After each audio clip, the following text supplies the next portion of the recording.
এই যে ভিডিওটা তোমরা দেখছো এটা হচ্ছে শান্তিনিকেতনে ঘুরতে যাওয়ার আমাদের শেষ ভিডিও এবং লাস্ট ভিডিও। এখানে তোমরা দেখতে পাচ্ছ আমরা যে লাস্ট সোনাঝুরি হাটে গেছিলাম সেখানে রেস্টুরেন্টে খেয়েছিলাম। তো কি কি খেয়েছিলাম আগের ভিডিওতে শেয়ার করেছিলাম এবং খাওয়ার এক্সপিরিয়েন্স কীরকম সেটা এই ভিডিওতে শেয়ার করব। আমি বেগুনি খেয়েছিলাম, তো বেগুনি খেতে খুবই ভালো ছিল। বোন একটু ডালের সঙ্গে লেবু দিয়ে খেয়েছিল, সেটাও খুব ভালো খেতে ছিল। এরপরে ছিল আলু পোস্ত, আলু পোস্তটাও দুর্দান্ত খেতে ছিল। আমার তো খুবই ভালো লেগেছে আলু পোস্তটা।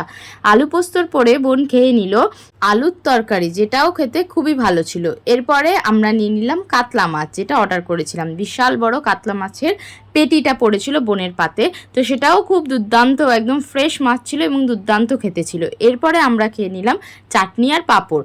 চাটনি পাঁপড় খাওয়া হয়ে যাওয়ার পর আমরা রসগোল্লা খেলাম।